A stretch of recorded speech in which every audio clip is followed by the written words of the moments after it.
අයිබෝවන් ආදරණීය දුවේ පුතේ අපි අද ආරම්භ කිරීමට සූදානම් වෙලා තියෙනවා අපොස උසස් පෙළ ජීව විද්‍යා නවවිෂය නිර්දේශයේ පුනරීක්ෂණ පාඩම් මාලාව. ඉතින් මම හිතනවා මම විශ්වාස කරනවා මගේ දුවාලා පුතාලා නිවසේ සිට මේ පාඩම් මාලාව අධ්‍යයනයට සූදානම් වී ඇතැයි අපි ඉක්සල්ලාම සලකලා බලමු මේ විෂය නිර්දේශයේ ජීව විද්‍යාව හැඳින්වීම කොයි ආකාරයට සිදුවෙනවද කියලා. ජීව විද්‍යාව කියන්නේ ජීවීන් පිළිබඳව සිදු කරන විද්‍යාත්මක හැදෑරීම. ඒ කියන්නේ මේ මිහිතලය මත මීට වසර බිලියන 3.5කට පෙර ජීවය ආරම්භ වෙනවා. එතැන් සිට ජීවය පරිණාමය වෙලා මිනිසා දක්වා ජීවය පරිණාමය වෙනවා. මෙන්න මේ මිහිතලයේ මත ඇතිවෙන සෑම ජීවියෙක්ම ස්වභාව ධර්මය තුළ කිසියම් හෝ කාර්යභාරයක් ඉෂ්ට කරනවා. ඒ ඉටු කරන කාර්යභාරය තවත් ජීවීන් රැසකගේ අවශ්‍යතාවයන් ඉටු කරනවා. ඉතින් මෙන්න මේ ජීවීන් පිළිබඳව අපට විස්තරාත්මක අධ්‍යයනයක් කරන්න තියෙනවා. හැබැයි මේක අපට සීමාවක් නෑ. නමුත් අප උසස් පෙළ විෂය නිර්දේශය තුළ අපට ඒකක 10ක් තුළ මෙය අධ්‍යයනය කිරීමට සකස් කරලා තියෙනවා. මේ ඒකක 10 පිළියෙල වෙන්නේ සෑම ඒකකයක්ම අනෙක් ඒකකයට එක්තරා බන්ධුතාවයක් ඇතිව. ජීව විද්‍යා විෂය නිර්දේශය අපි බලමු කොයි විදිහට කියලා. මේ විෂය නිර්දේශයේ පළවෙනි ඒකකය අපි දන්නවා ජීවය හැඳින්වීම. ඒ කියන්නේ ජීව විද්‍යාව කියන්නේ මොකක්ද? මේ විෂය පිළිබඳව හැදෑරීම. එතකොට මෙන්න මේ විෂය හැඳින්වීමේදී කාලඡේද තියෙන්නේ 5යි. නමුත් ඇත්තටම අපිට කාලඡේද 5කින් ජීව විද්‍යාව හඳුන්වන්න අමාරුයි. මොකද ඒ තරම් මේකේ සීමාව ඉතා ඉහළ නිසා. ඊට පස්සේ අපට තියෙනවා ජීවයේ රසායනික හා ශෛලිය පදනම පිළිබඳව අධ්‍යයනය කරන්න. එතනදී මතක තියාගන්න ඕනේ අපි දන්නවා සෑම ජීවියෙක්ම නිර්මාණය වෙන්නේ ස්වභාවික පරිසරයේ තියෙන මූලද්‍රව්‍ය වලින්. ඒ මූලද්‍රව්‍ය එකතු වෙලා සංයෝජනය වෙලා ජීවය ගොඩ නැගෙනවා. දැන් ඊට පස්සේ ඒ මූලද්‍රව්‍ය වලින් ගොඩ නැගෙන ශෛලය පිළිබඳව පටක පිළිබඳව අපට අධ්‍යයනය කරන්න වෙනවා. ඊළඟට අපට එනවා තුන්වෙනි ඒකකයට ජීවින්ගේ විවිධත්වය හා ඔවුන් පරිණාමය වූ ආකාරය පිළිබඳව. මන් දන්නවා දුවලට පුතාලට ඉතාම රසවත් පාඩම් ඒකකයක් බවට පත්වෙනවා මේ තුන්වෙනි ඒකකය. එතනදී අපි සාකච්ඡා කරනවා කොයි විදිහටද ජීවය සම්භවය වුණේ, කොයි විදිහටද ජීවය පරිණාමය වුණේ කියන එක පිළිබඳව. අපි දන්නවා සාගරය තුළ ජීවය සම්භවය වුණා. සාගරය තුළ සම්භවය වෙලා ගොඩබිමට ජීවය එනවා. අපි දන්නවා එතනදී ප්‍රථමයෙන්ම ගොඩබිමට එන ජීවය තමයි ශාක. මං හිතන්නේ මීට වසර මිලියන 480ක් 500ක් විතර කලින් ශාක ගොඩබිමට එනවා. එතකොට ශාක ගොඩබිමට ආපු නිසා ශාක තමයි මේ මිහිතලයේ මත සිටින ප්‍රධාන ප්‍රාථමික නිෂ්පාදකී. ඒ නිසා අපට 4වෙනි ඒකකය අධ්‍යයනය කරන්න වෙනවා ශාකය පිළිබඳ විස්තරාත්මක අධ්‍යයනයක්. ඊළඟට තියෙනවා සත්ව ආකාරය හා එහි ක්‍රියාකාරීත්වය පිළිබඳව. ඉතින් සත්ව ආකාරය හා ක්‍රියාකාරීත්වය පිළිබඳව අපට අධ්‍යයනය කරනකොට මේ මිහිතලයේ මත සිටින සියලුම සත්වාකාර පරිණාමය වීම, ඒ පරිණාමයක ප්‍රතිඵලයක් විදිහට මිනිසා කියන සත්වයා මේ මිහිතලයේ මත සම්භවය වුණේ කොහොමද කියන එක පිළිබඳව අපට කතා කරන්න තියෙනවා. අපි මිනිසා පිළිබඳව සම්පූර්ණ අධ්‍යයනයක් කරනවා ඒකකයේදී. ඊට පස්සේ අපි ඊළඟට එනවා 6වෙනි ඒකකයේ විදිහට අපට තියෙනවා ප්‍රවේණිය. ප්‍රවේණිය කියන්නේ අපි දන්නවා දෙමව්පියන්ගේ ලක්ෂණ දරුවන්ට සම්ප්‍රේෂණය වෙන්නේ කොහොමද? මෙන්න මේ පිළිබඳව අපි ප්‍රවේණියේදී අධ්‍යයනය කරනවා. ඊට පස්සේ අපට තියෙනවා 6වෙනි ඒකකයේ විදිහට 7වෙනි ඒකකයේ විදිහට අණුක ජීව විද්‍යාව හා ප්‍රතිසංයෝජන DNA තාක්ෂණය. එතනදී අපි කරන්නේ ප්‍රතිසංයෝජන DNA තාක්ෂණයේදී මේ අනාගතයේ අපට අවශ්‍ය ආහාර අපට අවශ්‍ය කෘෂිකර්මාන්තය දියුණු කරන්න ජීව විද්‍යාත්මක දැනුම ප්‍රයෝජනට ගන්න ආකාරය පිළිබඳ. එතනදි විශේෂයෙන්ම මිනිසා විසින් මිනිසාට රිසිසේ ජාන මෙහෙවීම පිළිබඳව අපි කතා කරනවා. ඊට පස්සේ ඊළඟ ඒකකයේ අපි පේනවා පාරිසරික ජීව විද්‍යාව. ඒ පරිසරය සෑම ජීවියෙකුටම අවශ්‍ය වෙනවා. මේ පරිසරය පිළිබඳව අපි විස්තරාත්මක අධ්‍යයනයක් කරනවා. ඊළඟට අපට තියෙනවා 9 වෙනි ඒකකයේ විදියට සුත්‍ර ජීව විද්‍යාව. මේ මිහිතලයේ තුල සිටින පියවැසට අසු නොවන සුත්‍ර ජීවීන් පිළිබඳව අපට හදාරන්න තියෙනවා. ඒකකය ඊටාම වැදගත්. සුත්‍ර ජීවීන් කිව්වහම අපි හිතන්නේ හැම වෙලාවම අපට කරදරකාරයෝ කියලා. නෑ, ඔවුන්ගෙන් තියෙන ප්‍රයෝජන හා ඔවුන්ගෙන් තියෙන හානිකර තත්ත්ව පිළිබඳව කතා කරනවා. අවසානයේ අපට තියෙනවා 10 වෙනි ඒකකය විවහාරික ජීව විද්‍යාව. අපි මේ ජීව විද්‍යාව කොයි විදිහටද අපේ ජීවිත හා බද්ධ වෙන්නේ කියන එක පිළිබඳව කතා කරන්න. ඉතින් ওই විදිහට තමයි මේ විෂය නිර්දේශය සකස් වෙන්නේ. අපි ඊළඟට අපි බලමු මෙතනදී මේ පළවෙනි ඒකකය. මම පළවෙනි ඒකකය හඳුන්වන්නම්. පළවෙනි ඒකකය තියෙන්නේ ජීව විද්‍යාව හැඳින්වීම කියන ඒකකය. මේ ජීව විද්‍යාව හැඳින්වීම කියන ඒකකය සලකපුහාම ඒ අඩතේ අපට තියෙනවා මේක ඇත්තටම කාලචේද ගාන නම් අඩුයි. නමුත් මේක අපේ ජීවිතයට හරියටම බද්ධ වෙනවා. ඒ නිසා මේ ඒකකය තුල අපට අධ්‍යයනය කරන්න තියෙන කොටස් මොනවද කියන එක පිළිබඳව අපි පූර්ණ විග්‍රහයක් කරගමු. බලන්න මෙතනදී ජීව විද්‍යාව අධ්‍යයනයේ වැදගත්කම මේක අපිට ජීව විද්‍යාව අධ්‍යයනයේ වැදගත්කම පිළිබඳව අපිට මෙතනදී කතා කරන්න සිද්ධ වෙනවා. එතකොට ජීව විද්‍යාව අධ්‍යයනයේ වැදගත්කම පිළිබඳව කතා කරනකොට අපි දන්නවා මේකෙදී විශේෂයෙන්ම මිනිසාට මුහුණ දෙන්න තියෙන අභියෝග තියෙන. මෙන්න මේ අභියෝග ජය ගන්න ජීව විද්‍යාව කොච්චර දුරට ප්‍රයෝජනවත් වෙනවද කියන එක පිළිබඳව අපට හදාරන්න තියෙනවා. ජීව විද්‍යාව හා බැඳුණු ගැටලු හා අභියෝග පිළිබඳව අපට කතා කරන්න තියෙනවා. එතකොට මේ ජීව විද්‍යාව හා බැඳුණු ගැටලු අභියෝගවලදී අපිට එතන පළවෙනි එක තමයි ජීවීන්ගේ විවිධත්වය පිළිබඳව අවබෝධ කර ගැනීම. අපි දන්නවා සාගරය තුල තමයි මුල්ම ජීවය ඇතිවෙන්නේ. සාගරය තුල මුල්ම ජීවය ඇතිවෙන. ඇතිවෙන්නේ කොහොමද කියනත් පාඩමකදී කතා කරනවා.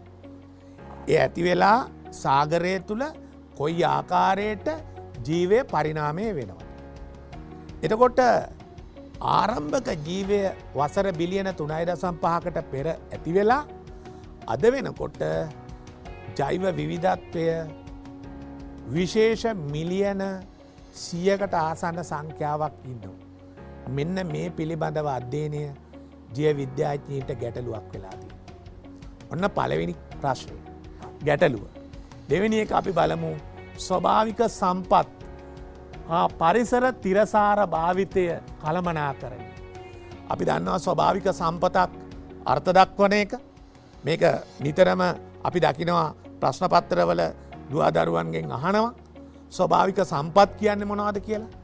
අපි කෙනෙක් අහපුවම ස්වභාවික සම්පතක් ආලෝකය, ස්වභාවික සම්පතක් වනාන්තර, ස්වභාවික සම්පතක් කලපු. එහෙනම් මතක තියාගන්න ඕන එක කාරණයක් තමයි එදිනෙදා ජීවිතයේදී අපට ප්‍රයෝජනවත් වෙන ආර්ථික සංවර්ධනයට යොදා ගන්න ස්වභාවික ශක්තියින් හා ද්‍රව්‍ය. ඒව තමයි සම්පත්. මේ සම්පත් අපි අනාගත පරපුරේ අවශ්‍යතාවයන්ට ඉතිරිවන ආකාරයට තමයි පාරිභෝජනය කළ යුත්තේ. ඉතින් මේ පිළිබඳව අපි විස්තරාත්මක අධ්‍යයනයක් මේකෙදි කරනවා. මෙතනදී අපට පේනවා සම්පත් ආලෝකය, වනාන්තර, කොරල්පර. ඉතින් මේ පිළිබඳව අපි විස්තරාත්මක අධ්‍යයනයක් කරනවා. ඊළඟට ස්වභාවික සම්පත් අධිපරිභෝජනය නිසා පැනනගින ප්‍රධාන ගැටලු 3ක් පිළිබඳව අපි මෙතනදී පෙන්නලා දීලා තියෙනවා. අද වෙනකොට අපි දන්නවා අපේ මේ මිහිතලේ ප්‍රමුඛම මේ මිහිතලේ හසුරවන ජීවියා මනුස්සයා මිනිසා. මෙන්න මේ මිනිසා මේ මිහිතලය තුළ සම්පත් අධිපරිභෝජනය නිසා පැනනැගී ඇති ප්‍රධාන ගැටලු තුනක් පෙන්නල දෙනවා මේ විෂයෙන්. මොනවද මේ ගැටලු තුන? බලන්ට පරිසර දූෂණය එක. දෙවෙනි එක ජෛව විවිධත්ව හායනය. තුන්ගෙන එක කාන්තාර කරන. දැන් පරිසර දූෂණය කිව්වාම මෙතනදී අපට කතා කරන්න තියෙනවා පස දූෂණය, වාතය දූෂණය, ජලය දූෂණය. මේ තුනේ ප්‍රතිඵලයක් විදිහට ඊළඟට මූුණ දෙන්නේ අපි මොකටද ජෛව විවිධත්ව හානිය. ඒ ප්‍රතිඵලයක් විදිහට අර අවුරුදු බිලියන ගානක් පරිනාමය වෙච්චි ඒ ස්වභාවික ජෛව විවිධත්වය මොකද වෙන්නේ ඉතාම කෙටි කාලයකදී හානියට පත්වෙන. අර වනාන්තර කාන්තාර බවට පත්වෙනවා.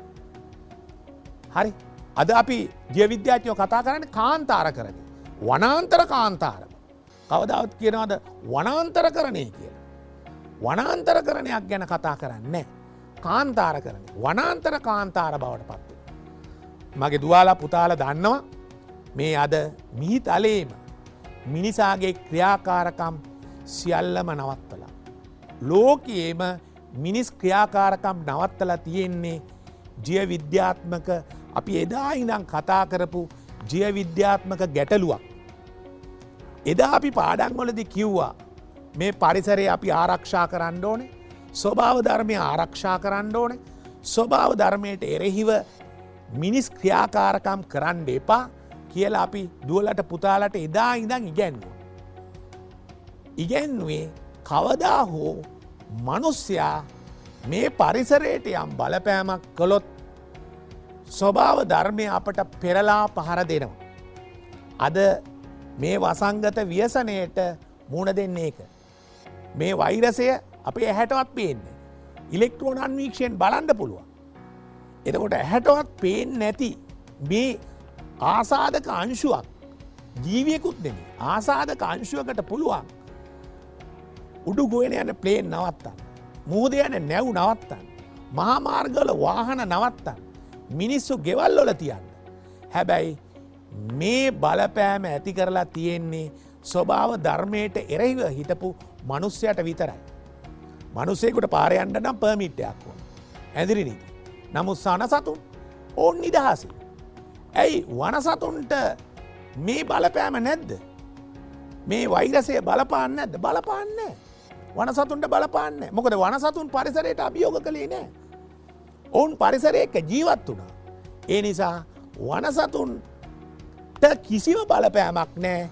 COVID-19 කියන වෛරසය වනසතුන්ට ආශිර්වාදයක්. ඒක අපි හොඳට තේරුම් ගන්න ඕනේ. අපිට මිනිසාට එතකොට පරිසරයට බලපෑම් කරපු ප්‍රමාණයෙන් තමයි ඒ වෛරසය බලපෑම් කරලා තියෙන්නේ. ඉතින් අපි ලංකාව විදිහට අපි සතුටු වෙන්න ඕන. ශ්‍රී ලාංකිකව විදිහට අපේ රටේ මේ ව්‍යසනයේදී අපේ ජීවිත ගොඩක් ආරක්ෂා කළා. මං හිතන්නේ අපි එදා ඉඳන් අපේ දරුවන්ට මේ පරිසර දූෂණය ගැන, මේ පරිසරය ගැන, මේ හානි පිළිබඳව දැනුවත් කිරීම ප්‍රයෝජනවත් වෙලා තියෙනවා. ඉතින් ඉදිරියටත් අපි කියන්නේ මේ අපි උගන්නන මේ පරිසරය පිළිබඳව ගොඩාක් සැලකිලිමත් වෙලා මනුස්සයා මේ පරිසරයට අභියෝග කිරීම නවත්තන්න කියන පණිවිඩයක් මෙතනදි මන් ලබා දෙනවා. අපි ඊළඟට බලමු විශේෂයෙන්ම තිරසාර ආහාර නිෂ්පාදනය. මේ තිරසාර ආහාර නිෂ්පාදනයක් ගැන අපි කතා කරන්නේ මොකද? අපි දන්නවා ලෝක ජනගහනයේ සීග්‍රයෙන් වැඩි. ලෝක ජනගහනය සීග්‍රයෙන් අද වෙනකොට ලෝක ජනගහනය බිලියන 8ක් 9ක් 10ක්. තව අවුරුදු 40කදී මීට වඩා වැඩි. ඒ නිසා ඉහළ ජනගහනයක් එන්න වැඩි වෙන නිසා ඒ ජනගහනයට අවශ්‍ය ආහාර නිෂ්පාදනය කිරීම සඳහා ජීව විද්‍යාව මැදිහත් වෙලා තියෙනවා. තිරසාර ආහාර නිෂ්පාදනයේදී අපි කොහොමද ජනතාවට අවශ්‍ය ආහාර නිෂ්පාදනය කිරීමට ජීව විද්‍යාව දායක වෙන්නේ? අපි දන්නවා ඉදිරි පාඩම්වලදී අනුක ප්‍රවේණි විද්‍යාව වගේ කරනකොට ඒකෙදී අපි කතා කරනවා ප්‍රතිසංයෝජන DNA තාක්ෂණය මගින් ඉහළ නිෂ්පාදනයක් තියෙන ශාක සත්ව ප්‍රභේද නිපදවන. ඒ පිළිබඳව අපි කතා කරනවා. ඊළඟට අපි ගත්තොත් එහෙම ශාක ජීවිතය පිළිබඳ අවබෝධය මේක අපට අත්‍යවශ්‍යයි. ශාක කියන්නේ මිහිතලයේ සිටින ප්‍රධාන ප්‍රාථමික නිෂ්පාදකය. එයා තමයි ප්‍රධාන ප්‍රාථමික නිෂ්පාදකය. එයා කරන්නේ සූර්යාගෙන් ලැබෙන ආලෝක ශක්තියෙන් කාබනික ආහාර නිපදවනවා. මේ නිපදවන කාබනික ආහාර දාමයක් ඔස්සේ එක දිසාවකට ගලනවා. එතකොට මෙතනදී ශාක කියන සංඝටකය පරිසරයෙන් අයින් කළොත් අර ශක්ති ගලනය නවතිනවා. එහෙමනම් මේ මිහිතලේ ශාක කියන සංඝටකය ශාක කියන ජීවය පැවතුනොත් තමයි මිනිසා ඇතුළු සියලුම සත්වයින්ගේ පැවැත්ම තහවුරු.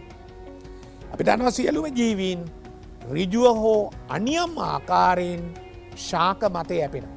එනම් මේක ගැන අපට විස්තරාත්මක අධ්‍යයනයක් කළ යුතුයි. ඊළඟට තියෙනවා රෝග හා ඒවාට හේතු පිළිබඳ අවබෝධය.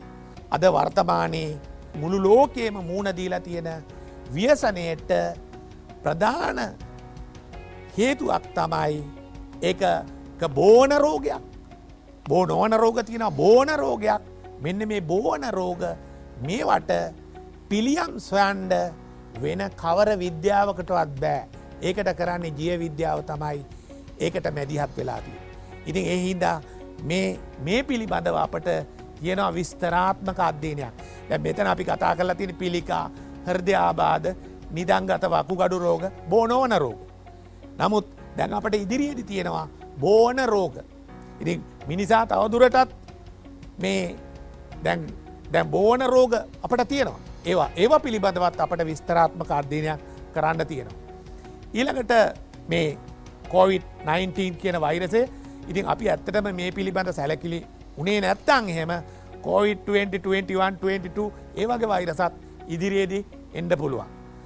ඊළඟට නෛතික හා සාරධර්ම පිළිබඳ ගැටලුවලට විසඳුම්.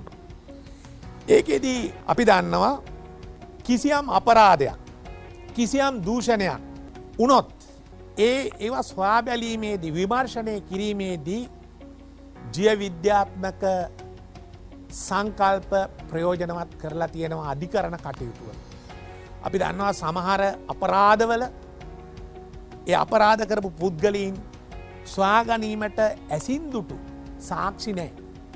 ඇසින්දුටු සාක්ෂි නෑ. නමුත් ජීව විද්‍යාත්මක සංකල්ප වලින් ඒ පුද්ගලයාගේ රුධිර සාම්පලයක් නැත්තං කිසියම් හෝ ජෛව සාම්පලයක් හොයාගණ්ඩ පුළුවන් නම් ඒ අපරාධය නියමාකාරයට කරපු පුද්ගලයා අපේකට කියනවා DNA ඇගිලි සලකුණු තාක්ෂණය යොදි හොයාගණ්ඩ පුළුවන්. ඒකත් ජීව විද්‍යාව හා සම්බන්ධව අපට තියෙන එක්තරා වැදගත් සංකල්පයක්. ඊළඟට මේ තියෙන්නේ මේ ඇගිලි සලකුණු කියන්නේ පුද්ගලයෙකුගේ ඇගිලි සලකුණට සමානයි. මේ අරගෙන තියෙන්නේ ඇගිලි සලකුණු වරගත්ත ඒ සැලැස්ම අපි දන්නවා මීට කලින් බොහෝ අපරාධවලදී මේ DNA ඇගිලි සලකුණු තාක්ෂණයෙන් යම් අපරාධකරුවන් හරියටම නිවැරදිව හඳුනගත්තා. ඉතින් ඒ හින්දා නෛතික හා සාරධර්ම කටයුතු වලදී නැත්නම් සමහර වෙලාවට රෝහලදී තමන්ගේ දරුවා මාරු වෙනවා. දෙමව්පියන්ට තමන්ගේ නියම දරුවා හඳුනා ගන්නත් මාතෘත්වයේ පීතෘත්වයේ හඳුනා ගන්නත් මේ DNA ඇගිලි සලකුණු තාක්ෂණය ප්‍රයෝජනවත් වෙනවා. ඊළඟට අපි බලමු අපට කතා කරන්න තියෙනවා ජීව ලෝකයේ සංවිධාන රටා. අපට ඊළඟට තියෙනවා ජීවී ලෝකයේ තියෙන සංවිධාන රටා පිළිබඳ. මෙතනදී ජීවී ලෝකයේ ස්වභාවය හා සංවිධාන රටා කියන්නේ මෙතනදී අපට තියෙනවා විශේෂයෙන්ම ජීවීන් සතු ලාක්ෂණික ලක්ෂණ. ජීවය කියන දේ අර්ථ දක්වන්න බෑ. භෞතික විද්‍යාවෙන්, රසායනික විද්‍යාවෙන් හෝ වෙනත් කිසිව විද්‍යාවකින් ජීවය කියන දේ තාම හඳුන්වන්න බැරි වෙලා තියෙනවා. ඉතින් මෙන්න මේ විශ්මය ජනක ජීවය හඳුන්වන්න බැරි නිසා විද්‍යාඥයෝ කියනවා ජීවීන් සතුවන ලක්ෂණ මගින් ජීවය පිළිබඳව යම් සංකල්පයක් ගොඩාගන්න පුළුවන්. එතනදි තියෙනවා ක්‍රමවත් බව හා සංවිධානය. දැන් බලන්න ජීවයක් ගොඩනැගෙනකොට ගහක් ශාකයක් නිර්මාණය වන විදිහ. ශාකයක් නිර්මාණය වෙන්නේ සතෙක් නිර්මාණය වන විදිහට නෙමෙයි. ශාකයකට තියෙනවා මූල පද්ධතියක්. මූල පද්ධතියේ විහිදෙනවා.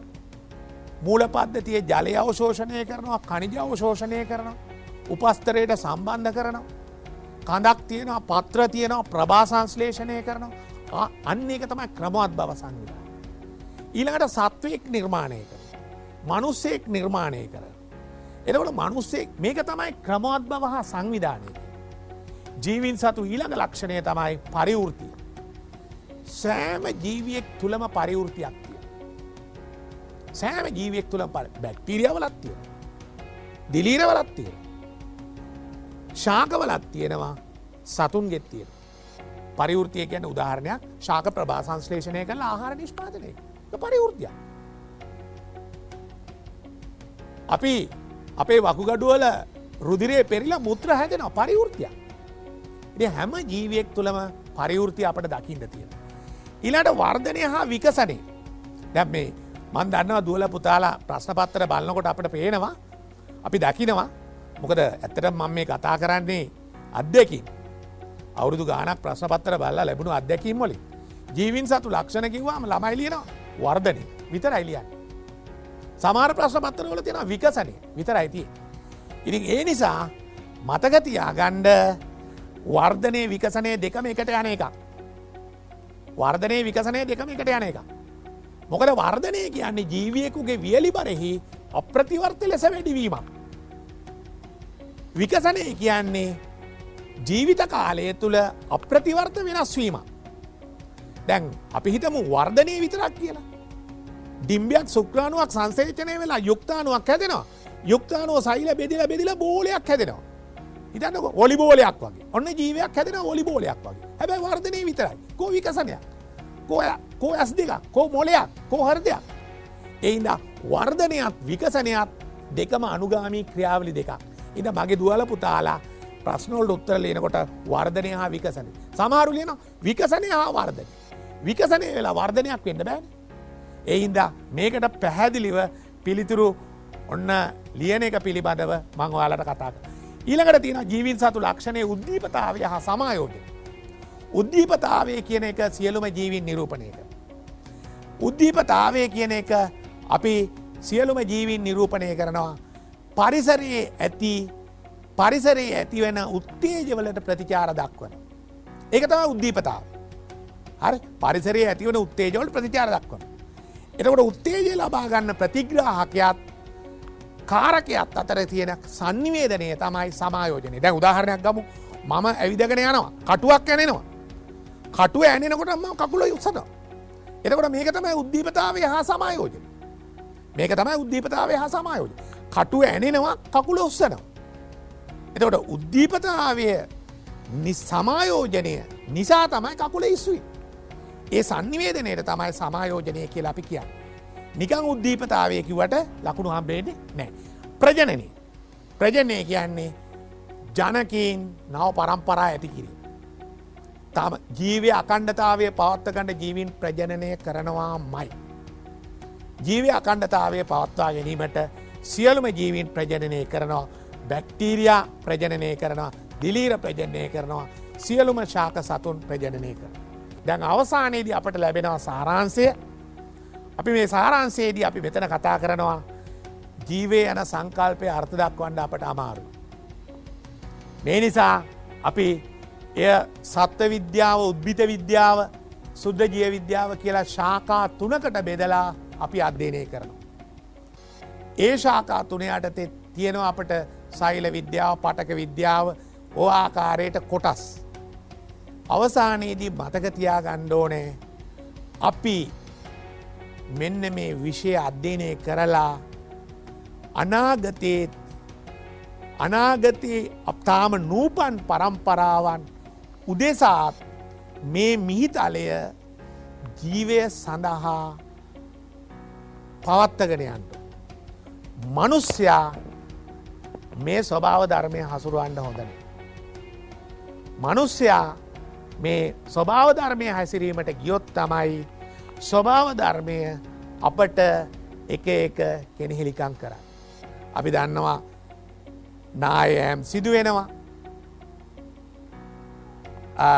ගංවතුර ඇති වෙනවා ඔය ස්වභාව ධර්මය අපට දෙන පොඩිපොඩි පනිස්ම.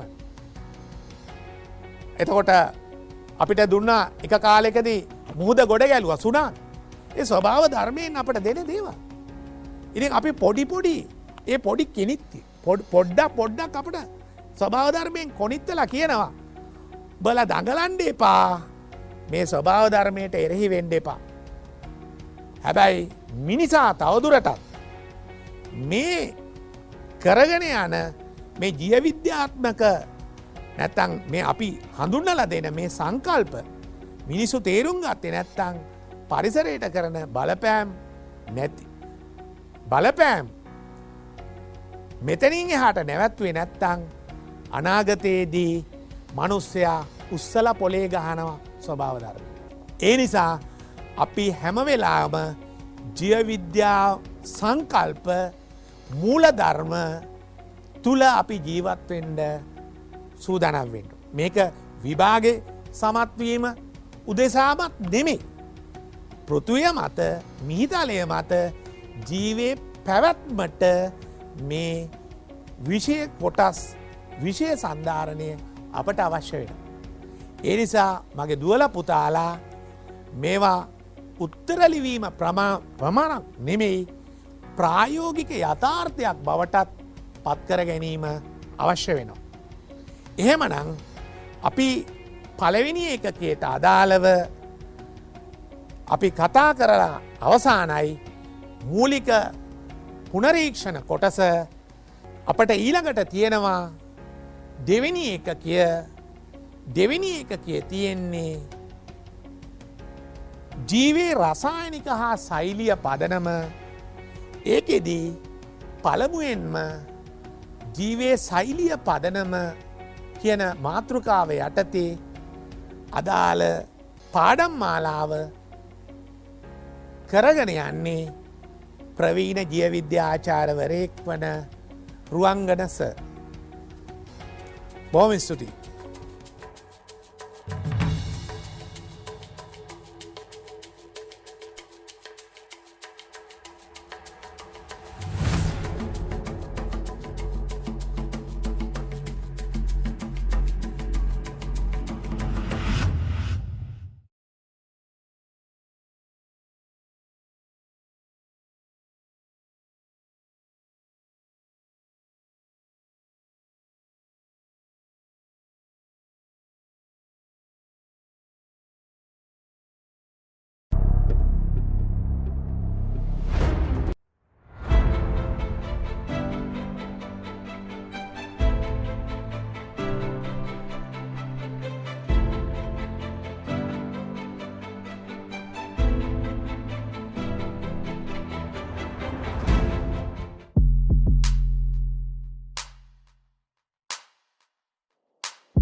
අයබෝවන් මම මුලින්ම දුවල පුතාලා යෝජනා කරන්න කැමති මේ පුනර්විශ්චන වැඩසටහනේදී බලාපොරොත්තු වෙනවා උසස් පෙළ ජීවවිද්‍යා නිර්දේශයේ දෙවෙනි ඒකකයේ විශේෂයෙන්ම අන්වීක්ෂ භාවිතය පිළිබඳව ඒ වගේම ශෛලීය පදනම පිළිබඳව වේගවත් පුනර්විශ්චනයක් සිදු කරන්නට. ප්‍රථමයෙන්ම යෝජනා කරනවා ඒ සඳහා යම්සි ආකාර සූදානමක් සහිතව එකතු වෙන්න කියලා. විශේෂයෙන්ම අපිට අපේ නොදකින්න ලෝකයක් වෙතට අපිව ගෙන යාම සඳහා යොදා ගන්නා වූ මෙවලමක් වශයෙන් අපිට අන්වීක්ෂය සලකන්න පුළුවන්. විශේෂයෙන්ම අපි පාසල විද්‍යාගාරය තුලදී අපට ලැබෙන හොඳ මෙවලමක් වශයෙන් අන්වීක්ෂය සලකන්න පුළුවන්. අන්වීක්ෂය තුලින් බලාපොරොත්තු වෙනවා පීවීඑස්ට නොපෙනෙන ශුද්‍ර ජීවීන්ව නිරීක්ෂණය කිරීමට ඒ වගේම අපි නොදකින අංශුන් ශුද්‍ර අංශුන් නිරීක්ෂණය කිරීමට අපිට පුළුවන් අන්වීක්ෂය භාවිතා කරන්නට. ඉතින් අන්වීක්ෂවල සරල වර්ගීකරණයක් මා පෙන්වුම් කරලා තිබෙනවා. එතෙන්දී අන්වීක්ෂ දෙවර්ගයක් අපේ නිර්දේශයට අනුකූලව බෙදා වෙන් කරන්න පුළුවන්. ආලෝක අන්වීක්ෂ සහ ඉලෙක්ට්‍රෝන අන්වීක්ෂ ලෙස. මේ ආලෝකයේ මත පදනම් වෙච්ච ආලෝක කදම්බයක් භාවිතා වන අන්වීක්ෂ අපි සලකනවා ආලෝක අන්වීක්ෂ හැටියට. ඒවා දෙවර්ගයක් සරලව දක්වලා තිනවා සරල අන්වීක්ෂය සහ සංයුක්ත ආලෝක අන්වීක්ෂ හැටියට. ඒ වගේම ඉලෙක්ට්‍රෝන කදම්බයක් භාවිතා වන ඒ වගේම ඉලෙක්ට්‍රෝන ධාරාවක් භාවිතා වන අන්වීක්ෂ සලකන්නේ අපි ඉලෙක්ට්‍රෝන අන්වීක්ෂ හැටියටයි. ඒ අනුව අපේ පාසල් විද්‍යාගාරය තුල අපි නිරන්තරයෙන්ම සරල අන්වීක්ෂයත් ඒ වගේම සංයුක්ත ආලෝක අන්වීක්ෂයත් භාවිතයට ගන්නවා. මේ අපි දකින්නේ සරල අන්වීක්ෂයේ රූප රාමුවක්. මේ සරල අන්වීක්ෂය තුලින් 10ක විශාලයක් ලබා ගන්න පුළුවන්. සාමාන්‍යයෙන් අපේ ඇසට පෙනෙන වස්තුන් වඩා පැහැදිලිව දැක බලා ගැනීමට අපිට පුළුවන් සරල අන්වීක්ෂය භාවිත කරන්න. එතෙන්දී විශාලයේ 10ක විශාලයක් තමයි සාමාන්‍යයෙන් අපිට ලබා ගන්න පුළුවන් වෙන්නේ. ඉතින් සරල අන්වීක්ෂය වඩා දියුණු කරලා විච්ඡේදක අන්වීක්ෂයක් සකස් කරන්න පුළුවන්. නමුත් ඒක පාසල් විද්‍යාගාර විතරම භාවිතයට ගන්නේ නැහැ. මේ වකවානුවේදී විච්ඡේදන ඇතුළත් වෙලා නැති නිසා විච්ඡේදක අන්වීක්ෂයට අපි අවධානය යොමු වෙන්නේ නැහැ. නමුත් විශ්වවිද්‍යාල මට්ටමේදී මේ සරල අන්වීක්ෂය දියුණු කරලා විච්ඡේදක අන්වීක්ෂයක් වශයෙන් උත් භාවිතයට ගන්නවා. විශේෂයෙන්ම සඳහන් කරන්න ඕනේ නිර්දේශයේ තිබෙන නිපුණතා මට්ටම් යටතේ වගේ විශේෂ සම්දාරය යටතේ අදාළ වන ඉගෙනුම් ඵල සමූහයක් තියෙනවා.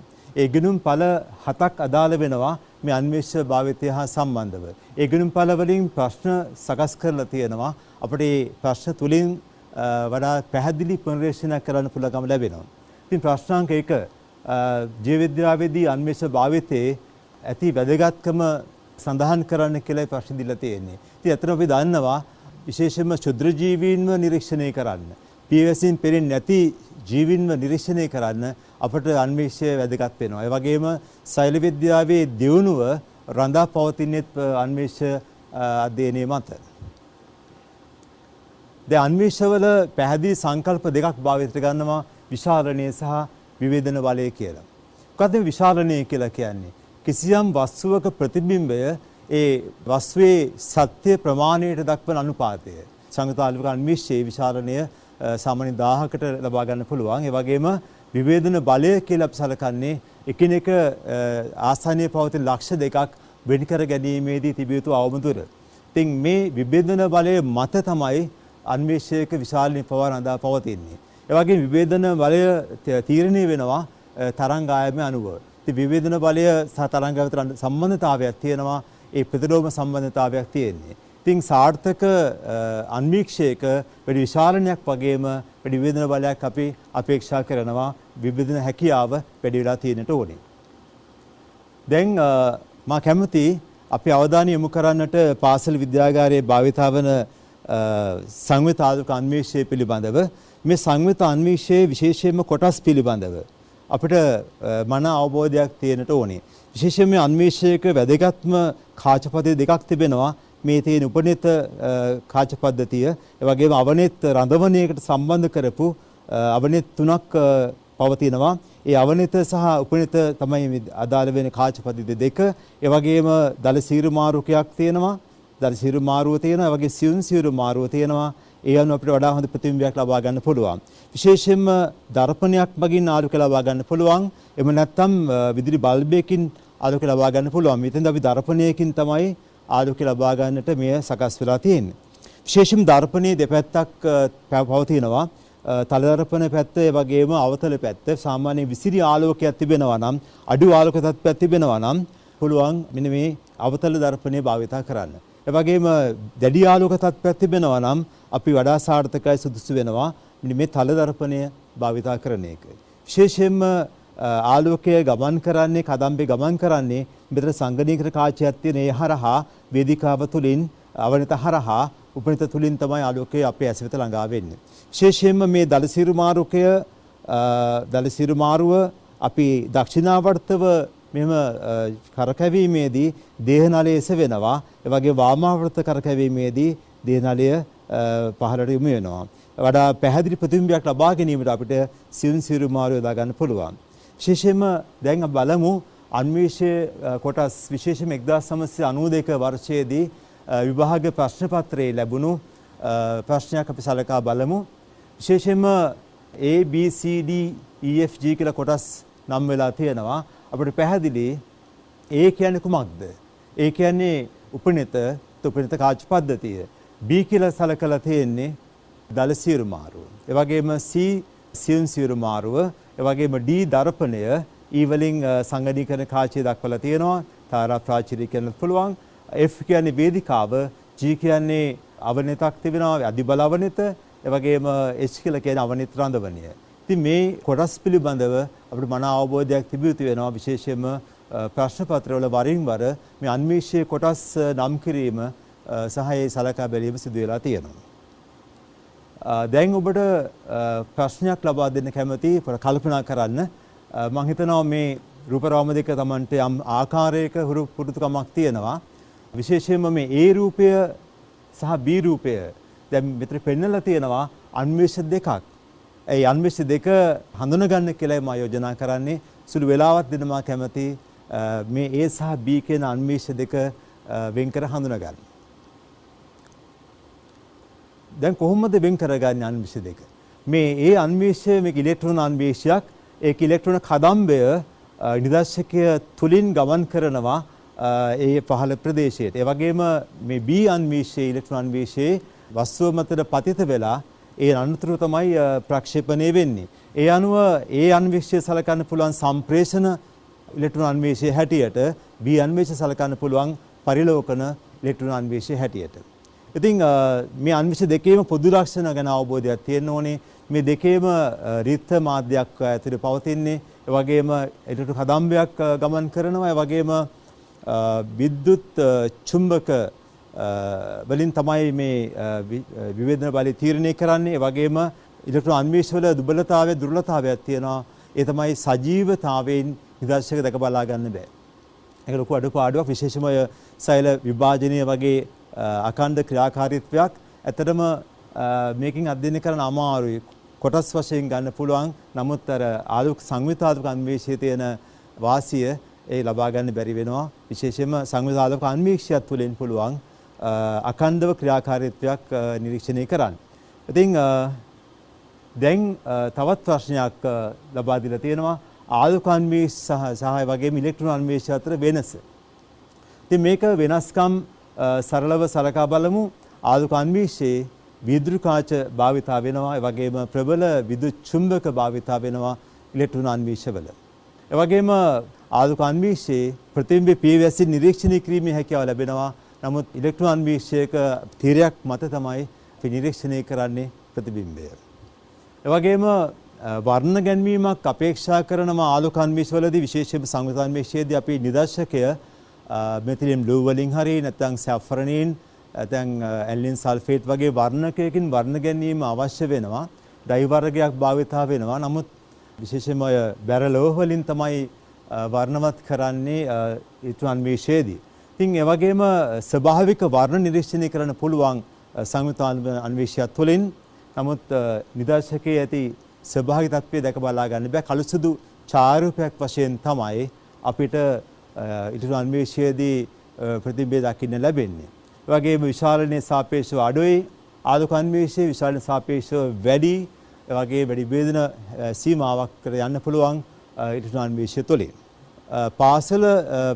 පාසල විද්‍යාගාරය තුළ විශේෂ නිර්දේශයට අදාළව අපේ ප්‍රායෝගික පරීක්ෂණ අංක 2 මම හිතන්නේ ඔබ සෑමදෙනාම මේ වෙනකොට පාසල තුළදී විද්‍යාගාරය තුළ මේ අත්දැකීම ලැබලා ඇති මේ දෙවෙනි ප්‍රායෝගික පරීක්ෂණය මේකදී අන්වේෂ භාවිතය බලාපොරොත්තු වෙනවා ලුණු සෙවි සෛල දැක බලාගෙන ඇති ඒ වගේම කොපුල් සෛල වර්ණවත් කළ තියෙනවා මෙතිලින් ඩු වලින් ඒ අනුව මේ පරීක්ෂණයට අපි අවධානය යොමු කළොත් විශේෂයෙන්ම අපිට ප්‍රශ්නයක් ලැබෙන්න පුළුවන් විභාගයේදී කොහොමද සජීව පටකවල දැන් සෛලවල తాවකාලික කදාවක් සකස් කරලා ඒ తాවකාලික කදාව කොහොමද අන්වේෂණය නිරීක්ෂණය කරන්නේ අනේ සමස්ත ප්‍රශ්නේ ලැබුණොත් අපිට ලිඛිතව සඳහන් කළ යුතු පියවර තමයි මා මේ පෙන්වුම් කරන්න උත්සාහ කරන්නේ. මුලින්ම ලුණු බල්බයකින් අපි සිවියක් ලබා ගැනීම අවශ්‍යයි. ඒ සිවිය පිටරිමේ සිවිය ගලවගෙන අපි ජලය සහිත ඒ විදුලි තැටියකට අපි ඒ ඉක්මනින්ම ඉදර්ශකයේ යොමු කර ගන්නට ඕනේ. සිවිය යොදා ගන්නට ඕනේ. නැත්නම් ඒ සිවිය වීලිලා හැකිලෙන්න පුළුවන්. හැකිලුණොත් එක්තරා විදිහකට අපිට ඒක දර්ශනය අපැහැදිලි වෙන්න පුළුවන්. ඉතින් දෙවනුව පිරිසුදු පින්සලක් ආධාරයෙන් අපිට පුළුවන් ඒ පිරිසුදු විදුලි කදාවක් මතට ඒ නිදර්ශක ලබා ගන්න පුළුවන් අපි චර්මිසිවි ලබා ගන්න පුළුවන් ජල බිඳුවක් තුලට. ඒ අනුව ජල බිඳුව ස්පර්ශ වන ආකාරයට වැසින් පෙත්තෙන් සෙබෙන් ආවරණය කරන්න ඕනේ නැත්නම් වායු බුබුලු ඇතුළු වුණොත් ඒක අපැහැදිලි වෙන දර්ශනය. ඒ නිසා අපි පරිස්සමෙන් ඒ වැසින් පෙත්තෙන් වහන්න ඕනේ ක්‍රමානුකූලව වායු බුබුලු නොවන ආකාරයට. වැසින් පෙත්ත උඩු අතට තියෙන ආකාරයෙන් තමයි අපි වේදිකාව මතට ඒ සම්බන්ධ කරන වේදිකාව මත ඒ කදාව පෙළගස්සන්න ඕනේ පවත්ව ගන්නට ඕනේ. අපිට වේදිකා ක්ලිප්ස් ආදානෙන් පුළුවන් ඒ කදාව වේදිකාවට වඩා හොඳින් රඳවන්න. ඊට පස්සේ අපි බලමු උපනිත තුලින් බලමින් අපිට පුළුවන් මේ විශේෂයෙන්ම අපි නැරඹිය යුතු නිදර්ශකය වඩා හොඳට පැහැදිලි කර ගැනීම අවශ්‍ය වෙනවා. ඊට පස්සේ ආලෝකය අපි දර්පණය සීරුමාරු කරලා පුළුවන් අපිට ආලෝකය ලබා ගන්න මේ නිදර්ශකයට. ඉන් අනතුරුව අපි මෙන්න මේ දල සීරුමාරුකය සෙමින් අන්වේෂය තුලින් බලමින් මෙන්න මේ ආකාරයට පුළුවන් අපිට මේ දේහ නලය ඔසවන්න. ඒ අතරතුරේදී අපිට නිදර්ශකයේ පෙනී නොපෙනී යනවා. එතනින් අපි නවත්වලා සියුම් සීරුමාරුව මගින් පුළුවන් වඩා හොඳ ප්‍රතිබිම්බයක් ලබා ගන්න. ඉතින් මම කැමති ඔබ සමගින් සුළු කුඩා ප්‍රශ්නයක් අහන්න. මම හිතන්නේ මේක ගැන අවබෝධයක් තියෙන්න පුළුවන් නොතිබෙන්න පුළුවන්. කෙසේ නමුත් මම සරල ප්‍රශ්නයක් අහන්න කැමති. ඒ තමයි අපි සාමාන්‍යයෙන් සම්මතයක් හැටියට මේ අන්වීක්ෂය භාවිතා කරනකොට මුලින්ම අපි අවබල මේ අවනිත යොදා ගන්න ඕනේ ඒක රේඛීයව ප්‍රද සමග. ඒක රේඛීයව තියාගන්නේ අවබල අවනිත. ඉතින් මේ වගේ ක්‍රමයකට මේ අවබල අවනිත රේඛීයව පවත්වා ගැනීමේ මූලික අරමුණ කුමක්ද? මුලින්ම අපි අවබලය යොදා ගැනීමේ වැදගත්කම කුමක්ද කියලා මගේ සරල ප්‍රශ්නය. අපිට කල්පනා කරන්න ඇයි අපි අන්වීක්ෂයක් භාවිතා කිරීමේදී ප්‍රථමයෙන් සම්මතයක් හැටියට මේ අවබල අවනිත භාවිතයට ගන්න. පිළිතුර අපි දැන් කල්පනා කළොත් විශේෂයෙන්ම මේ අපි නරඹන වස්තුවේ සමස්තය අපි දැක බලා ගන්න අවශ්‍යයි.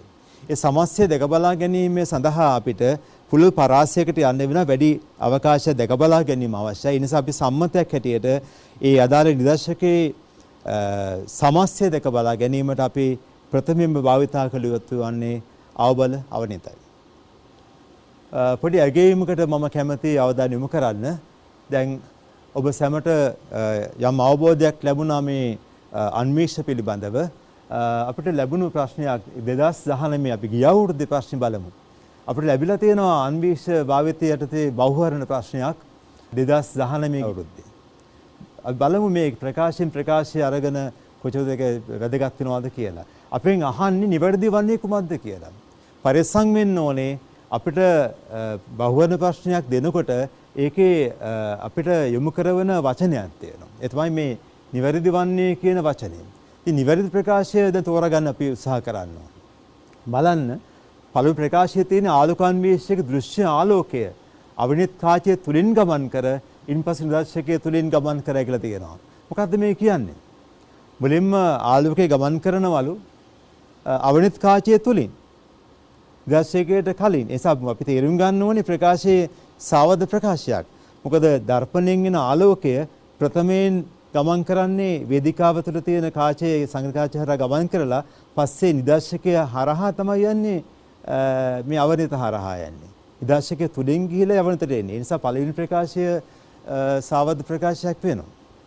දෙවෙනි ප්‍රකාශයේ තියෙන ඉලෙක්ට්‍රෝන අන්වේෂයක මූල ධර්මයේ වන්නේ රික්තකයක් තුලින් ආලෝක කදම්බයක් ගමන් කරවීම. මේ ප්‍රකාශනයේ දෝෂයන් දෙකක් තියෙනවා. තෝරන බලන දෝෂයන් දෙක තෝරන බලන්න. මේ රික්තකයක් කියලා වචනේ භාවිත කරලා තියෙනවා. අපි රික්තයක් තමයි භාවිත කරගන්නේ රික්තකයක්ම නෙවෙයි. නමුත් ආලෝක කදම්බයක් භාවිත වෙන්නේ නැහැනේ ඉලෙක්ට්‍රෝන අන්වේෂයක. ඒ ප්‍රකාශය අපිට බාර ගන්න බැරි වෙනවා. සත්‍ය වගන්තියක් හැටියට. තුන්වෙනි ප්‍රකාශනය පරිලෝකන අන්වේෂය භාවිතා කර ලබන්නේ සෛලවල අභ්‍යන්තර ව්‍යුහය බලන්න කියලා. ඒත් වශයෙන්ම වෙනසක් තියෙනවා. සම්ප්‍රේෂණ ඉලෙක්ට්‍රෝන අන්වීක්ෂයක බලාපොරොත්තු වෙන්නේ සෛල අභ්‍යන්තරය පැහැදිලිව නිරීක්ෂණය කිරීම. ඉන්ද්‍රිය කාවල ස්වභාවයේ සූක්ෂම ව්‍යුහය යොදා ගන්න පුළුවන් සම්ප්‍රේෂණ අන්වීක්ෂය තුළින්. පරිලෝකන අන්වීක්ෂයේ බලාපොරොත්තුව නැහැ. පරිලෝකන අන්වීක්ෂයේදී බලාපොරොත්තු වෙන්නේ කුමක්ද? ඒ යම්කිසි වස්තුවක පෘෂ්ඨයේ ස්වභාවය නිරීක්ෂණය කිරීමයි සාර්ථකව. ඉතින් අපිට පරාකණිකාවක මතපිට පෘෂ්ඨය බලන්න පුළුවන්. ත්‍රිමාන ස්වභාවය. ඉතින් මතක තියාගන්න අපි පරිලෝකන අන්වීක්ෂයෙන් බලාපොරොත්තු වෙන්නේ පෘෂ්ඨයක ස්වභාවය වඩා හොඳින් නිරීක්ෂණය කිරීම. ඒ නිසා අපි මේ තුන්වෙනි ප්‍රකාශයත් අසාර්ථක තත්ත්වයටපත් වෙනවා. ඒ කියන්නේ ඒක අසාවද්‍ය ප්‍රකාශයක් අපිට ඉවත් කරන්න පුළුවන්. අපේ හතරවෙනි ප්‍රකාශයෙන් සම්ප්‍රේෂණ අංශය භාවිත කර ලබන්නේ සජීවී දර්ශකවල අත වශයෙන්ම සජීවී තත්ත්වෙන් දැක බලා ගන්න බෑ. ඒ නිසා අපිට අනිවාර්යයෙන් මේ ප්‍රකාශයත් ඉවත් කරන්න වෙනවා. විශාලනය සහ විභේදනය කියලා කියන්නේ සෑම අන්වීක්ෂයකටම අදාළ වන වැදගත් නිර්ණායකයන් දෙකක්. එන පිළිතුර වෙන්නේ අංක 5. අපි දෙවෙනි ප්‍රශ්නේ බලමු. මේක 2018 අවුරුද්දේ ලැබුණු බහුවර්ධ ප්‍රශ්නයක්. මම පොඩි වෙලාවක් දෙනවා මේ ඔබ සැමට මේ ප්‍රශ්න පිළිතුර තෝරන්න කියලා. මේදි කියනවා අන්වීක්ෂයත් තුළින් නිරීක්ෂණය කිරීමේදී දැකිය නොහැක්කේ කුමක්ද කියලා අහනවා. ඉතින් හරිතලවය, පිෂ්ඨකණිකා, න්‍යෂ්ටිය, මයිටොකොන්ඩ්‍රියම, රිත්තක. ඉතින් මෙතෙන්දී මතක තියාගන්න ඕනේ සාපේක්ෂ විචාලනය කුමක්ද කියලා. දැන් හරිතලවයක විස්කම්භය කීයද? හරිතල විස්කම්භය 5 මයික්‍රෝමීටර් විතර වෙනවා. ඒ වගේම න්‍යෂ්ටි විස්කම්භයත් දල වශයෙන් 5 මයික්‍රෝමීටර් වෙනවා. ඒ වගේම රිත්තකයක් ගත්තම සාමාන්‍ය මයික්‍රෝමීටර් 10ක රිත්තක තියෙන්න පුළුවන්. 15ක රිත්තක තියෙන්න පුළුවන්. ඒ කියන්නේ රිත්තකයක් විශාලයි සාපේක්ෂව. ඉතින් ප්‍රශ්නේ දැමතු වෙන්නේ දැන් පිෂ්ඨකණිකාද මයිටොකොන්ඩ්‍රියමද කියලා. මතක තියාගන්න බහුවර්ණ ප්‍රශ්නයක ප්‍රකාශ දෙකක් එක ළඟ යවනවා. ඒ ප්‍රකාශන දෙකෙන් වඩා නිවැරදි ප්‍රකාශ තෝරගන්න අපි දක්ෂ වෙන්න ඕනේ. දැන් මෙතන ප්‍රශ්නේ මතුවෙන්නේ දරුවන්ට පිෂ්ඨකණිකාද මයිටොකොන්ඩ්‍රියමද කියලා. ඉතින් පිෂ්ඨකණිකාවක ප්‍රමාණය වෙනස් වෙන්න පුළුවන්. සාමාන්‍ය පිෂ්ඨකණිකාවක් මයික්‍රෝමීටර් 20ක 30ක පිෂ්ඨකණිකා තියෙන්න පුළුවන්. නමුත් මයිටොකොන්ඩ්‍රියම් විස්කම්භය කීයද? ඒක විස්කම්භය වලම 1 මයික්‍රෝමීටර් දල වශයෙන්. ඒ නිසා මේ ව්‍යුහයන් සංසන්දනය කළාම කුඩාම ව්‍යුහය වෙන්නේ මයිටොකොන්ඩ්‍රියම. ඒ නිසා අපිට පිළිතුර වශයෙන් ගන්න එක වඩා යෝග්‍ය වෙනවා මේ මයිටොකොන්ඩ්‍රියාගේ පිළිතුර. මම දැන් කැමැති අපේ අවධානය ඔබගේ අවධානය යොමු කරවන්නට අපේ නිමෘතා මට්ටම 2.2 කියන මාතෘකාවට මේකේ සෛලයේ ඓතිහාසික පදනම විස්තර කරමින් මේ සෛල පිළිබඳ අධ්‍යයනයක් තමයි බලාපොරොත්තු වෙන්නේ. විශේෂයෙන්ම මේ තා වැදගත් වෙනවා මේ සෛල වාදය හා සම්බන්ධ මෙන්න මේ විද්‍යාඥයන්ගේ කාර්යභාරය පිළිබඳව ගෞරවණීය යුතු මතක් කරන එක අපේ ගෞරවය පුදකල යුතුයි මේ විද්‍යාඥයන්ට. මොකද සෛල විද්‍යාවේ දියුණුව මත කෙලින්ම ඍජුව බලපාපු විද්‍යාඥයන් 5 දෙනෙක් ගැන අපි දැනගන්න අවශ්‍යයි නිර්දේශය යටතේ. විශේෂයෙන්ම ඇන්ටන් වැන් ලේවන්හොක් මෙතුමන් තමයි සරලාන්වීක්ෂ පද්ධතියක් භාවිතා කරමින් ප්‍රථම වරට බැක්ටීරියා සෛල එවැගේම එවුග්ලීනා සෛල නිරීක්ෂණය කළ සවිස්තරාත්මක වාර්තාකරණය කළේ ඇන්ටන් වැන් ලේවන්හොක්. අපි ශුද්ධ ජීව විද්‍යාවේදීත් සැලකීමක් ගෞරවයක් කරනවා එතුමන්ට අපි ගෞරවය පුද කරනවා ශුද්ධ ජීව විද්‍යාවේ පියා වශයෙන් උත්. ඒ වගේ රොබර්ට් හූක්ට අපේ ගෞරවය ලැබෙන්නේ එතුමන් ජීවයේ ඒකක සඳහා සෛලය කියන සංකල්පය සෙල් කියන පදය භාවිතයට ගත්තේ රොබර්ට් හුක් විසින් ශේෂම සෛල විද්‍යාවේ පියා වශයෙන් අපිට ගෞරව කරන්න පුළුවන් රොබර්ට් හුක් කියන විද්‍යාඥයාට සරල අන්වීක්ෂයක් භාවිත කළ බව තමයි සඳහන් වෙන්නේ. ඉතින් වැදගත් රූපරාම තුනක් අපි දකිනවා මැතියස් ලයිඩන්, ඒ වගේම තියඩෝ ෂ්වාන්, ඒ වගේම රුඩොල්ෆ් වර්ෂෝව්. ඉතින් මේ තිදෙනාගේ සංකල්පයෙන් ගොඩක් වැදගත් වෙනවා සෛලවාදයේ සම්බන්ධයෙන්. මැතියස් ලයිඩන් විශේෂයෙන්ම ශාක පටක අධ්‍යයනය කරපු විද්‍යාඥයෙක්, උද්භිද විද්‍යාඥයෙක්, ඒ වගේම ශාක පටක අධ්‍යයනය කරලා යෝජනා කළා සියලුම ශාක සකස් වෙලා තිබෙන්නේ සමන්විත වෙන්නේ සෛල වලින් කියලා. ඒ වගේම තියඩෝ ෂ්වාන් සත්ත්ව විද්‍යාඥයෙක්, මේ දෙදෙනාම ජර්මන් ජාතිකයන්. එතකොට තියඩෝ ෂ්වාන් යෝජනා කළා සත්ව පටක අධ්‍යයනය කරලා සතුන් සෑදී ඇත්තේ සෛල වලින් කියලා. ඒ වගේම රුඩොල්ෆ් වර්ෂෝව් තාම වැදගත් සංකල්පයක් ඉදිරිපත් කළා. ඒ තමයි සියලු සෛල විභාජනය වීමෙන් නැවත හට ගන්නවා කියලා. ඒ කියන්නේ නව සෛල ඇති වෙන්නේ තියෙන සෛල විභාජනයම කියලා සංකල්ප ඉදිරිපත් කළේ රුඩොල්ෆ් වර්ෂෝව් තමයි අදහස ඉදිරිපත් කළේ. ඉතින් දැන් ඔන්න වැදගත් ප්‍රශ්නයක් තියෙනවා අපි සලකා බලන්න. ජනප්‍රිය ප්‍රශ්නයක් වෙලා තියෙනවා සෛල වාදය ගැන. වරින් වර මේ ප්‍රශ්නේ ලැබිලා තියෙනවා. මම එක අවුරුද්දක් 2017 අවුරුද්දේ වසරේ ප්‍රශ්නේ සලකා බලන්නයි සාකරන්නේ. විශේෂයෙන්ම සෛලවාදයේ සංකල්ප තුනක් තියෙනවා. එකක් තමයි සියලුම ජීවීන් එක සෛලයක ඉන්නෝ සෛල කීපයකින් සෑදී ඇති බව සංකල්පයක් තියෙනවා. වගේම ජීවීන්ගේ මූලික ව්‍යුහමය සහ කෘත්‍රිම සෛලයේ බව සඳහන් වෙනවා. ඒ වගේම සියලු සෛල ඇති වෙන්නේ කලින් තිබූ සෛල බෙදී යාමින් නැත්නම් විභාජන වීමෙන් කියලා කියවෙන්නේ. ඉතින් එතකොට මතක තියාගන්න මම සියලු කියන වචනේ පරිසං වෙන්න ඕනේ මේක පිළිතුරු ලිවීමේදී සියලු කියන පදේ හරිය වැදගත්. මොකද සියලු කියන පදයේ මගින් සමස්තය පැහැදිලි වෙනවා. ඒ ප්‍රකාශය ලොකු වළංගුතාවයක් දීලා තියෙනවා. ඒ වගේ තමයි මූලික කියන සංකල්පය. දෙවෙනි ප්‍රකාශයේ ජීවිගේ මූලික ව්‍යුහමය සහ කෘත්‍රිමයේ සෛලයේ. ව්‍යුහමය මූලික කියන වචනේ නැති වුණාම අපි ඉදිරිපත් නොකළොත් මොකද වෙන්නේ? ඒ සමස්ත අදහස අසාර්ථක වෙනවා. ඉතින් මූලික කියන වචනේ අනිවාර්යයෙන්ම ඇතුළත් කළ යුතුයි පිළිතුරු ලියන අවස්ථාවලදී. ඒ වගේම මතක තියාගන්න ඕනේ මේ සියලු කියන වචනේ වගේම මූලික කියන වචනේ ඇතුළත් කරලා තමයි සෛලවාදය ඉදිරිපත් කරන්නට ඕනේ. අපි ප්‍රශ්නාංකය 3 ශූන්‍යෂ්ටික සහ ප්‍රාග්ඥාෂ්ටික සෛල අතර පවතින වෙනස්කම් සංසන්දනය කරන්න කියලා කියනවා. 2017 අවුරුද්දේ මේකේ ප්‍රශ්න කොටසක් ලැබුණා. බැක්ටීරියා සෛලයක් අරන් තියෙනවා ප්‍රාග්ඥ සෛලයේ හැටියට. ඒ වගේම ශූන්‍යෂ්ටික සෛලයක් වශයෙන් ශාක සෛලයක් අරන් තියෙනවා. ඉතින් බලමු වෙනස්කම් කොහොමද අපි තීරණය කරගන්න ඕනේ කියලා. දැන් මම ලේසි ක්‍රමයක් ඔබට හඳුන්වා දෙන්නම්. මොකද මෙතන විභාගයේදී මේ ප්‍රශ්නේ ලැබෙනකොට අනිවාර්යයෙන්ම කරුණු 13ක් අපේක්ෂා කරනවා. අපි සඳහන් කළ යුතු කරුණු 13ක් තියෙනවා. ඒ කරුණු 13 ඇතුළත් කිරීම තුළ සමස්ත ලකුණු ප්‍රමාණය ලැබෙනවා. ඒ කරුණු 13 ඔබට මතක කරන්න පුළුවන් වෙයිද? මම කෙටි වෙලාවක් දෙන්නම්. අපි මේ සංසන්දනය සඳහා භාවිතා කළ යුතු වන ඒ ප්‍රධාන කරුණු දැන් නිර්ණායක 13ක් ඔස්සේ අපි පිළිතුර සංවිධානය කරන්න ඕනේ. අපි බලාපොරොත්තු වෙනවා ඒ සවිස්තරාත්මක පිළිතුරක් ලබා දෙනවා කියලා. විශේෂයෙන්ම මේකෙදි ක්‍රමයකට මම මතක් කරන්නම්. මම මුලින්ම පරිණාමික සම්භවය සලකනවා. විශේෂයෙන්ම වසර බිලියන 3.5ට පෙර තමයි ප්‍රාග්ඥ සෛල සම්භවය වෙන්නේ. වසර බිලියන 1.8කට කලින් තමයි ශූන්‍ය සෛලයේ සම්භවය වන්නේ. ඒ වගේම ජීවීන් ගත්තොත් ප්‍රාග්ඥ සෛල විශේෂයෙන්ම බැක්ටීරියාවන්, සයන බැක්ටීරියාවන්, ඒ වගේම ආකියා බැක්ටීරියාවන් ඒ කණ්ඩායම් තුනම ගන්න පුළුවන් උදාහරණ හැටියට මෙතන බැක්ටීරියා ප්‍රමාණයක් දාලා තියෙනවා සංකේතාත්මකව. ඒ වගේම ශාක සතුන්, ප්‍රෝටිස්ටාවන්, ඒ වගේම දිලීර අපිට ගන්න පුළුවන් මේ ශූන්‍යෂ්ටිකයන් හැටියට.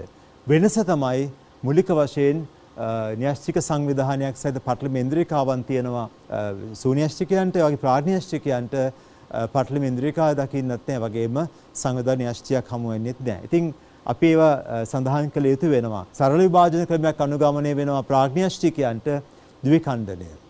හැබැයි උණ විභාජනය සහ අණු විභාජන ක්‍රමවත් විභාජන යොදා ගන්න පුළුවන් සරල විභාජනය වීමේදී ශූන්‍යාෂ්ටිකයන් තුළ.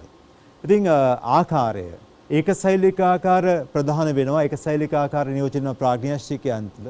ඒ වගේම ඒකශෛලික ආකාර සහ බහුශෛලික ආකාර දෙවර්ගයේම භාවිතා වෙනවා.